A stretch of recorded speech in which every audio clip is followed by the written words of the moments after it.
Nah, ini rangkaian penjumlah ditambah diktat ya. Ya, rangkaian penjumlah. Oke, rangkaian penjumlah ini untuk apa? Ya, rangkaian penjumlah ini untuk apa? Nah, jadi pada sebuah prosesor itu bisa melakukan operasi aritmatika dan logika. Aritmatikanya itu nanti bisa misalnya pipolondo, ping, poro, bagi, lan sudo. Nah, kalau bahasa Belanda seperti itu dulu ya. Bisa melakukan operasi penjumlahan, pengurangan, perkalian, pembagian, dan bisa melakukan operasi logika, geser kiri, geser kanan gitu ya. X, N, OR, XOR, dan seterusnya. Nah, kenapa kok prosesor itu bisa melakukan operasi aritmatika dan logika, misalnya menjumlahkan atau mengurangi atau mengalikan? Nah, karena ada rangkaiannya di dalamnya. Loh, apa ada rangkaian yang bisa melakukan penjumlahan? Ada. Contoh yang paling sederhana itu adalah rangkaian ini ya, penjumlah yang di bawah ini. Nah, ini rangkaian penjumlah ini.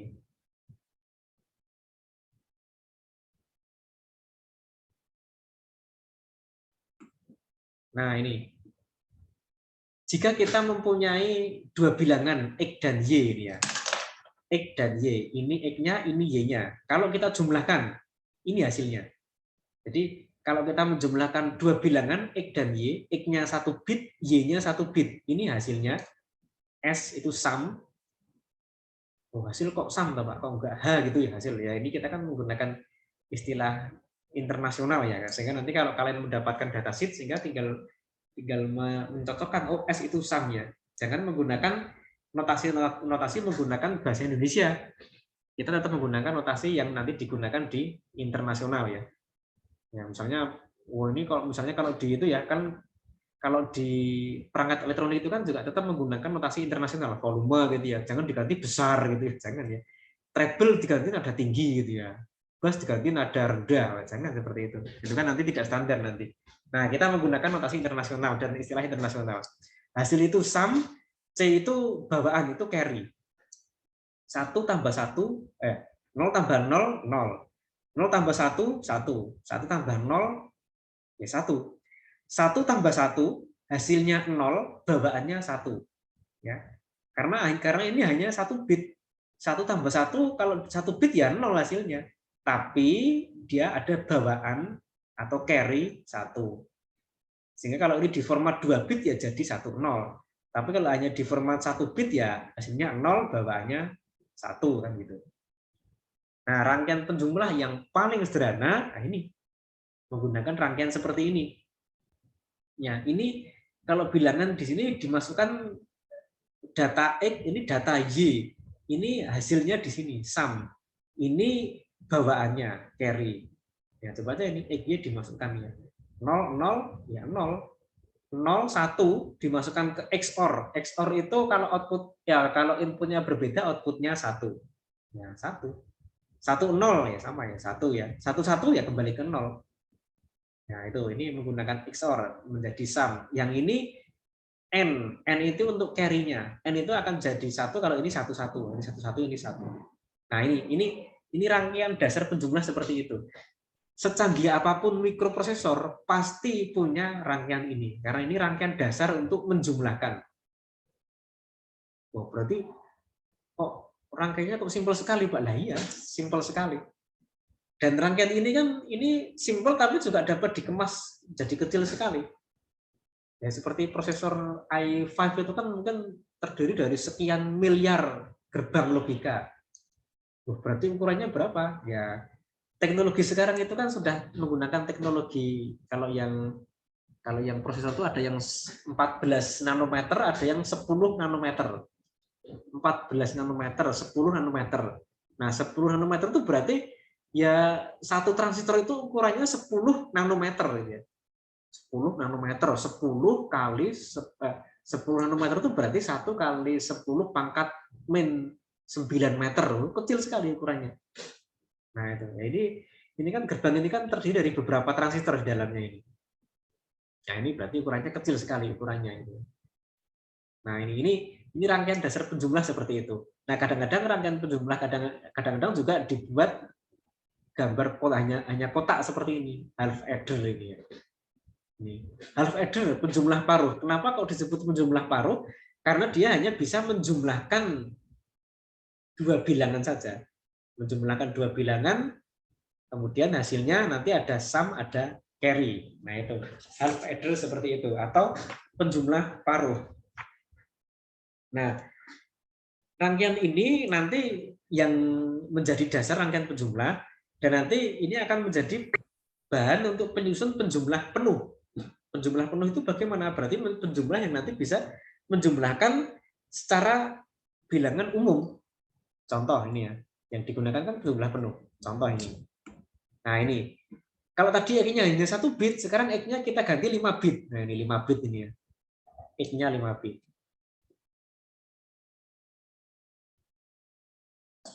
Nah, ini X-nya 5 bit. X-nya 5 bit dari X4 sampai X0. Y-nya juga 5 bit, hasilnya juga 5 bit. Nah, ini kan proses penjumlahannya bagaimana? Kalau proses penjumlahannya kan dilakukan seperti ini. X0 tambah Y0 menjadi sum yang ke-0. X ke-1 tambah Y ke-1 menjadi sum yang ke-1. Terus seperti itu, sampai nanti X ke-4 ditambah Y ke-4 jadi sum ke-4. Tapi setiap penjumlahan di sini harus melibatkan bawaan sebelumnya. Contoh, X0 tambah Y0 itu menghasilkan sum 0, tapi juga mungkin menghasilkan bawaan juga. Nah, bawaan itu diletakkan di sini. Nah, ini kan kayak penjumlahan biasa ya. Orang Belanda mengatakan gunggung sumsum. Orang Belanda zaman dulu ya. Nah, ini. Contoh ini ya. Ini kan penjumlahan 1 tambah 0 1. Simpenannya 0. 1 tambah 1 0, simpenannya 1. Ya, simpanan 1 tambah 1 tambah 0, 0, simpenannya 1 lagi.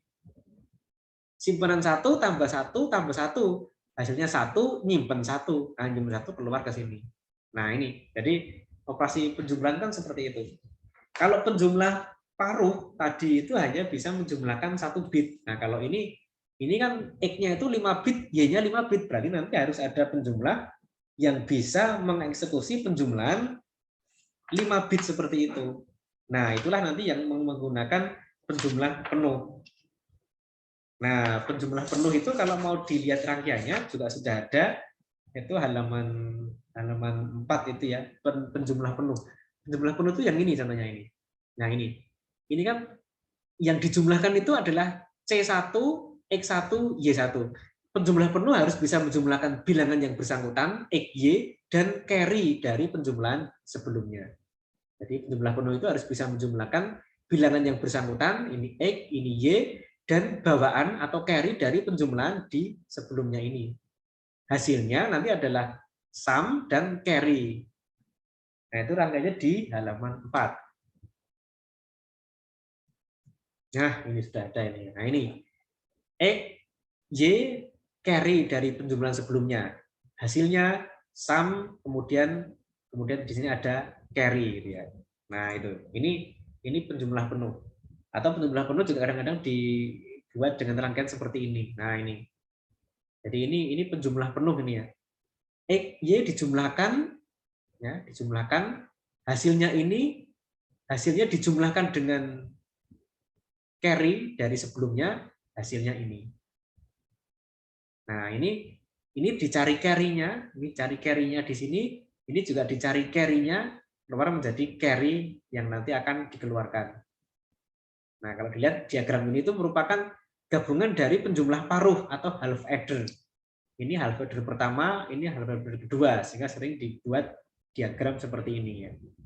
Nah, seperti ini. Nah, jadi nanti kalau pada suatu rangkaian penjumlah yang menjumlahkan beberapa bilangan seperti tadi ini kan. Nah, ini kan.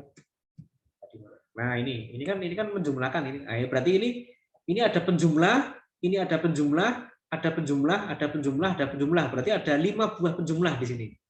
Ya, berarti ada 5 rangkaian seperti ini. Ada 5 rangkaian. Nah, ada 5 buah rangkaian seperti ini untuk menjumlahkan data 5 bit. Nah, sehingga biar mempermudah, kadang-kadang dibuat lambang atau gambar atau diagram seperti di Ini ya. Nah, ini contohnya.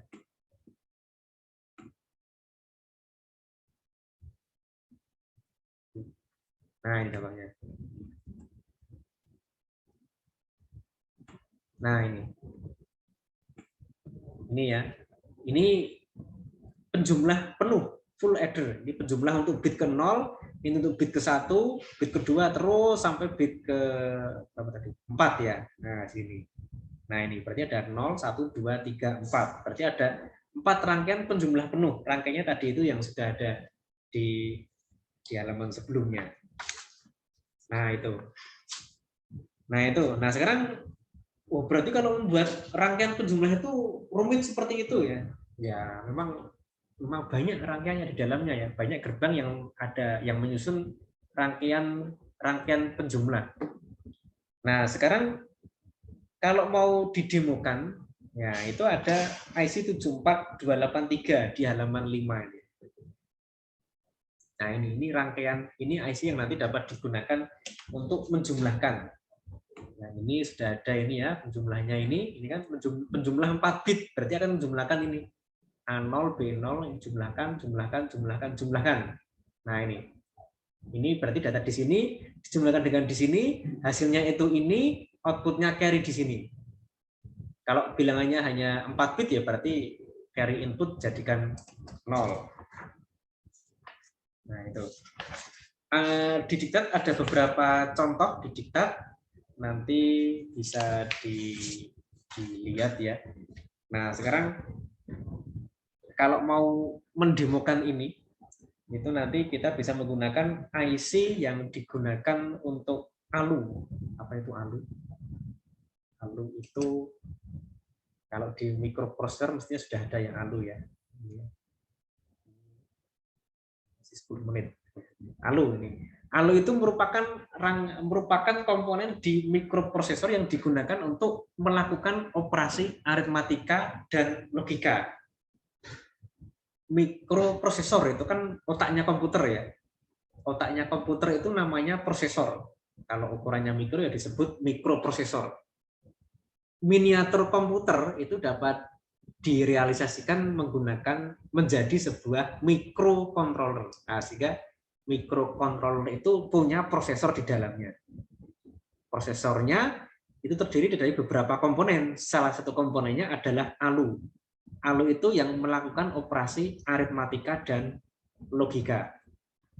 Nah, nanti ada beberapa, ini contohnya nih ALU yang sederhana, ada beberapa komponen, ada register, ada untuk logika, ada register untuk akumulator di sini.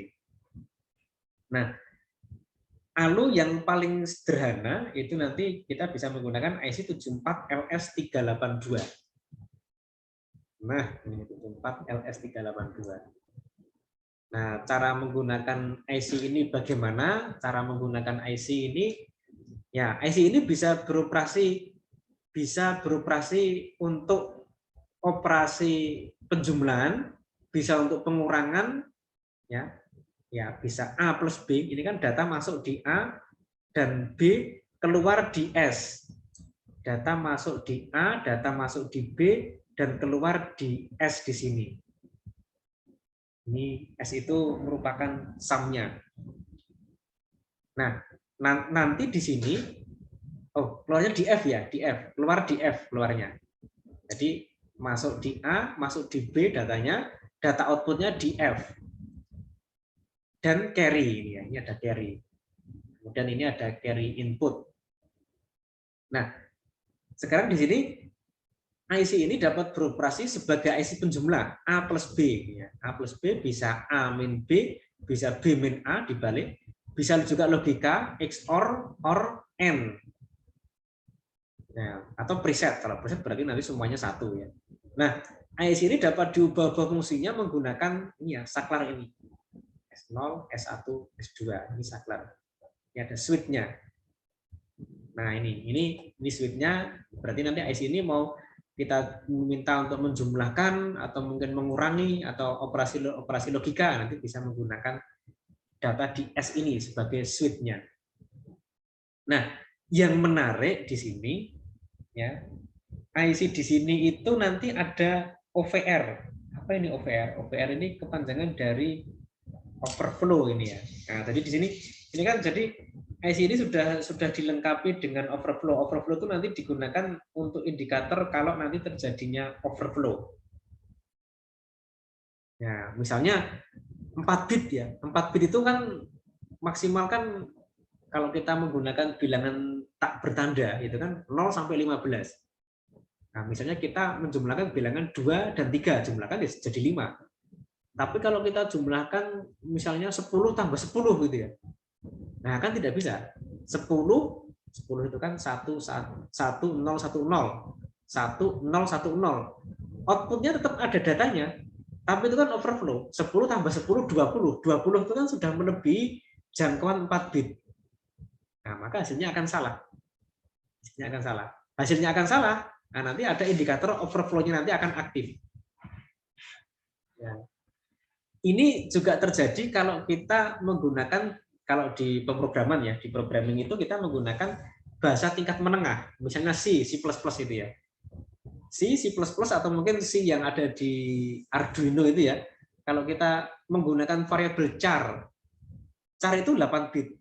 Coba operasikan bilangan melebihi 255. Nanti hasilnya kan salah. Tapi meskipun salah, Arduino tetap jalan. Tidak jadi masalah bagi Arduino. Jadi prosesor itu kalau mengerjakan perintah tapi melebihi batas kemampuan untuk operasi aritmatikanya, ya tetap jalan, tidak akan terus macet atau hang itu, tidak, tetap jalan. Cuman hasilnya salah. Hasilnya salah, di sini ada indikator overflow-nya. Overflow akan menyala gitu kan. Nah, itu. Nah, jadi ini sudah ada indikator overflow-nya, sehingga nanti kalau kita menjumlahkan satu bilangan harus dicek juga ini indikatornya ini overflow atau tidak. Kalau overflow berarti hasilnya itu melebihi kemampuan dia, melebihi panjang bit ini ya yang ada di situ. Kalau ini 4 bit berarti datanya itu melebihi 4 bit. Nah, berarti hasilnya salah. Nah, itu. Nah, nanti coba itu mungkin dapat dicoba ya di sini ya. Cobanya gimana? Coba ini. Dulu itu ada di bagian awal itu ya. Di bagian awal itu ada operasi aritmatika. Saya carikan dulu. Ada operasi aritmatika untuk gerbang logika. Atau operasi aritmatika aja mungkin ya, tidak usah pakai gerbang logika. Sistem bilangan.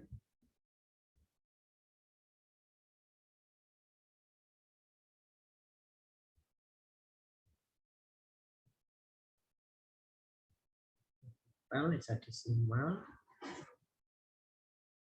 Oke.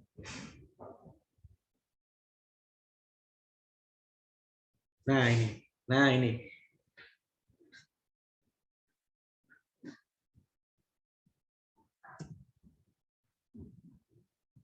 Oh, ya.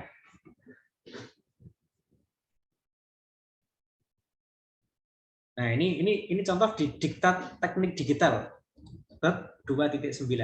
Nah, jadi sebenarnya memang kalau di mata kuliah teknik digital itu kan seakan-akan kan masih di awang-awangnya. Ini digital ini itu sebenarnya ada proses penjumlahan pengurangan ini kan pakai program atau pakai hardware gitu ya untuk menjumlahkan. Nah, ternyata menjumlahkan itu pakai hardware sebenarnya. Jadi menjumlahkan itu pakai hardware, tidak menggunakan program. Kemampuan hardware itu lebih cepat dengan program.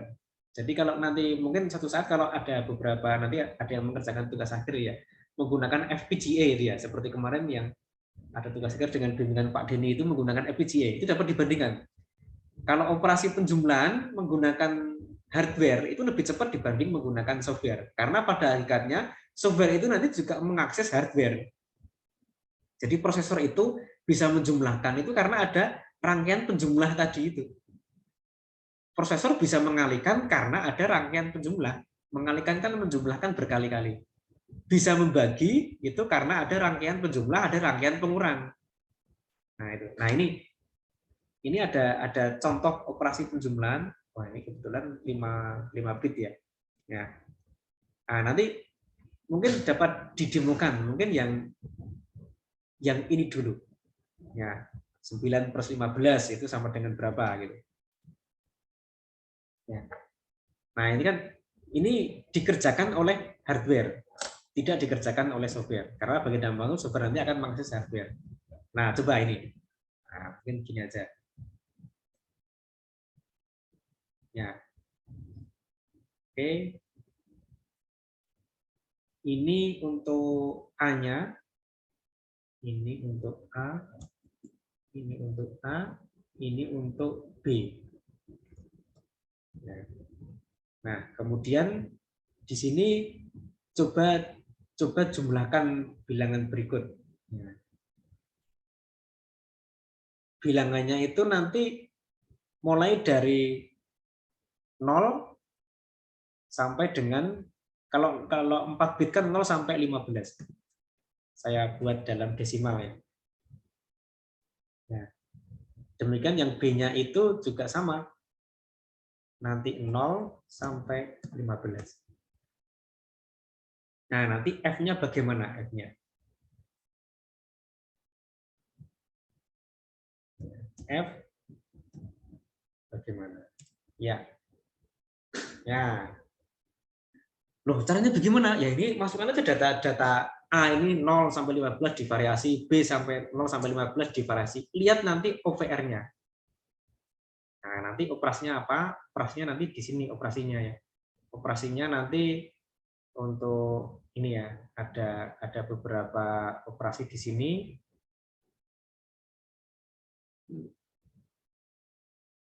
Nah, ini. Ya, oke. Nah, ini nanti dicoba ya, mungkin nanti ini kan ada 6 operasi ya. Nanti bisa dicoba satu orang cukup mengeksekusi satu operasi saja nanti. Tapi nanti diberi penjelasan nanti ya. Jadi nanti untuk yang besok sambil kita mencoba, sambil kita memahami bagaimana perilaku hardware-nya ini gitu ya. Nanti ini buatlah ini simulasi menggunakan Proteus, ada di Proteus ya, 74 LS328 itu ada. Nanti dicek aja, yang belum punya Proteus nanti bisa ke lab itu ya, itu bisa mengcopy, tapi tidak usah bilang-bilang ya. Nah itu nanti bisa seperti itu. Kemudian nanti dicoba untuk operasi ini. Nah, di layar Proteus itu kan kita bisa menuliskan label di situ. Silakan diberi komentar di bawahnya. Apa kesimpulan percobaan yang kalian kerjakan? Misalnya saya mengerjakan B min A, saya mengerjakan A min B, saya mengerjakan A plus B gitu ya. Nah, ini saya bebaskan setiap orang mengerjakan yang apa boleh, silakan cari yang paling mudah. Tetapi seperti biasa nanti yang bisa mengumpulkan paling dulu dan analisisnya benar itu nanti akan mendapat nilai yang tertinggi tentunya. Nah, ini kan saya kira cukup mudah ya ini ya. Ini tinggal dimasukkan aja ini bit 0001 gitu ya, pakai input bit, nanti cek di sini outputnya apa. Sambil cek OVR-nya. Dicek satu persatu di sini inputnya, di sini nanti outputnya nanti apa, kemudian cek juga OVR-nya. Nanti berikan analisis di situ.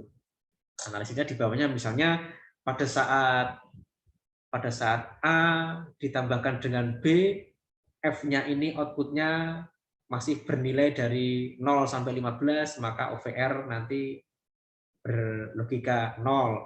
Nah, saat OVR-nya berlogika 1, ya saat nanti outputnya overflow, nanti OVR berlogika 1. Nah, seperti itu aja. Ya. Gampang ini saya kira ya. Nah, nanti kirimkan filenya, nanti ada 2 file yang dikirim.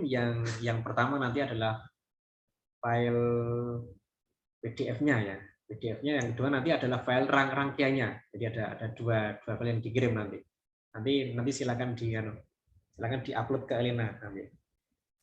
Ya, saya kira itu cukup mudah, nanti hanya mencoba satu aja, tapi memang benar-benar nanti dibuat suatu penjelasan nanti, yang penjelasannya itu nanti dari kata-kata sendiri gitu ya. Dari kata-kata sendiri, tidak usah panjang-panjang. Penjelasan yang baik itu yang pendek tapi sudah mengena gitu ya.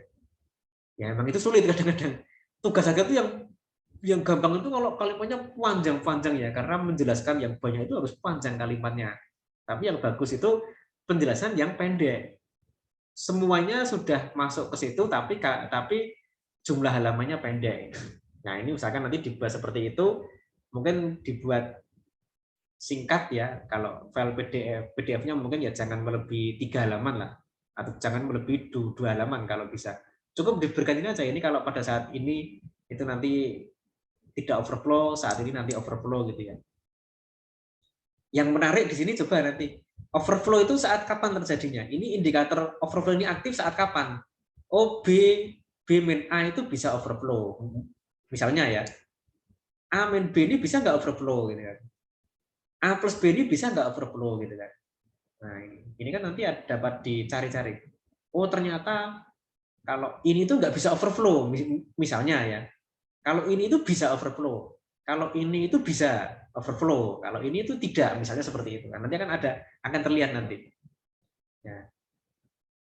Nah, saya kira itu aja. Saya kira ya nanti minggu depan nanti coba untuk dikerjakan. Saya kira ini cepat, tinggal pasang cek dicoba-coba ini kan. Ya. Jadi ini kan seakan-akan kan seperti praktikum tapi menggunakan simulasi ya. Karena memang kemarin dalam kondisi masih ada PPKM seperti ini kan kita belum semuanya bisa ke lab, sehingga kalau ini kita praktekkan di lab juga saya kira belum bisa semuanya mempraktekannya. Ya, saya kira itu. Ini sudah over 4 menit. Saya kira seperti itu. Nanti minggu depan itu kami tunggu ya. Oke, ada yang tanya sampai di sini? Ya, kalau nggak ada yang tanya, oke kita akhiri sampai sekian. Terus kalian karena minggu depan merupakan pertemuan terakhir, dipelajari, ada sesuatu yang belum jelas nanti silahkan tanyakan sebelum nanti ujian akhir semester ya. Dan jangan lupa yang ikut praktikum nanti hari Selasa nanti ada responsi. Kalau perlu mungkin sebelumnya mungkin mau dicoba dulu nggak apa-apa ya. Misalnya, wah saya menggunakan Arduino-nya belum baik ya Pak. Coba nanti bagaimana kalau responsinya nanti ditunda jam 10, jam 9 mau latihan dulu, silakan aja nggak apa-apa. Nanti kita coba dari pagi mungkin kalau mau latihan silakan latihan dulu.